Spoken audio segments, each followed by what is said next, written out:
They very soon came upon a Gryphon lying fast asleep in the sun.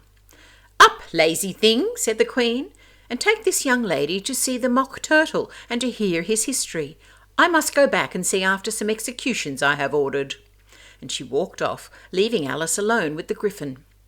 Alice did not quite like the look of the creature, but on the whole she thought it would be quite as safe to stay with it as to go after that savage Queen. So she waited. The Gryphon sat up and rubbed its eyes. Then it watched the Queen till she was out of sight. Then it chuckled. "What fun," said the Gryphon, half to itself, half to Alice. "What is the fun?" said Alice. "Why, she," said the Gryphon. "It's all her fancy, that. They never executes nobody, you know. Come on." "Everybody says come on here," thought Alice as she went slowly after it. "I never was so ordered about in all my life, never." They had not gone far before they saw the Mock Turtle in the distance, sitting sad and lonely on a little ledge of rock, and as they came nearer, Alice could hear him sighing as if his heart would break. She pitied him deeply. "What is his sorrow?" she asked the Gryphon, and the Gryphon answered very nearly in the same words as before. "It's all his fancy, that. He hasn't got no sorrow, you know. Come on." So they went up to the Mock Turtle, who looked at them with large eyes full of tears, but said nothing. "This here young lady," said the Gryphon, "she wants for you to know your history, she do."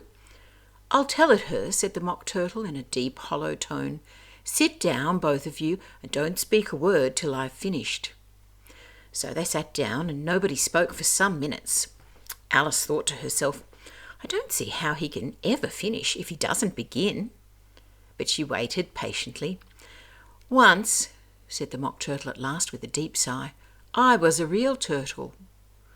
These words were followed by a very long silence, broken only by an occasional exclamation of from the Gryphon, and the constant heavy sobbing of the Mock Turtle. Alice was very nearly getting up and saying, "Thank you, sir, for your interesting story," but she could not help thinking there must be more to come, so she sat still and said nothing.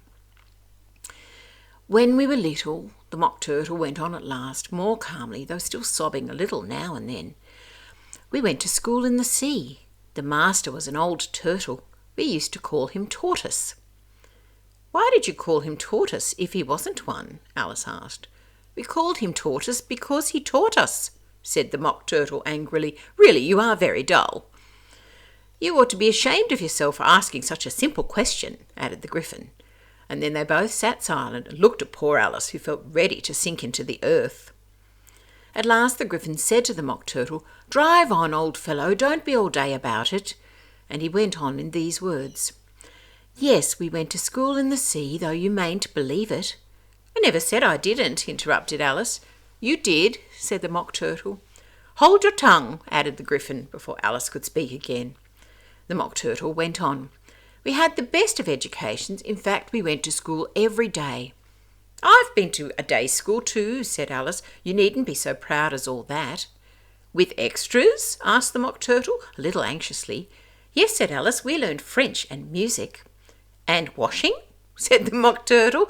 "Certainly not," said Alice indignantly. "Ah, then yours wasn't a really good school," said the Mock Turtle in a tone of great relief. "Now at ours they had at the end of the bill French, music, and washing extra." "You couldn't have wanted it much," said Alice, "living at the bottom of the sea." "I couldn't afford to learn it," said the Mock Turtle with a sigh. "I only took the regular course." "What was that?" inquired Alice. "Reeling and rhyming, of course, to begin with," the Mock Turtle replied. "And then the different branches of arithmetic: ambition, distraction, uglification, and derision." "I never heard of uglification," Alice ventured to say. "What is it?" The Gryphon lifted up both its paws in surprise. "What? Never heard of uglifying?" it exclaimed. "You know what to beautify is, I suppose?" "Yes," said Alice doubtfully. "It means to make anything prettier." "Well then," the Gryphon went on, "if you don't know what to uglify is, you are a simpleton." Alice did not feel encouraged to ask any more questions about it, so she turned to the Mock Turtle and said, "What else had you to learn?" "Well, there was mystery," the Mock Turtle replied, counting off the subjects on his flappers. "Mystery, ancient and modern, with seography, then drawling. The drawling master was an old conger eel that used to come once a week. He taught us drawling, stretching, and fainting in coils. What was that like? Said Alice. Well, I can't show it you myself, the Mock Turtle said. I'm too stiff, and the Gryphon never learnt it. Hadn't time, said the Gryphon. I went to the classics master, though. He was an old crab, he was. I never went to him, the Mock Turtle said. He taught laughing and grief, they used to say. So he did, said the Gryphon, sighing in his turn, and both creatures hid their faces in their paws. And how many hours a day did you do lessons? Said Alice, in a hurry to change the subject. 10 hours the first day, 9 the next, and so on. What a curious plan, exclaimed Alice. That's the reason they're called lessons, the Gryphon remarked, because they lessen from day to day. This was quite a new idea to Alice, and she thought it over a little before she made her next remark. Then the 11th day must have been a holiday. Of course it was, said the Mock Turtle. And how did you manage on the 12th? Alice went on eagerly. That's enough about lessons, the Gryphon interrupted in a very decided tone. Tell her something about the games now.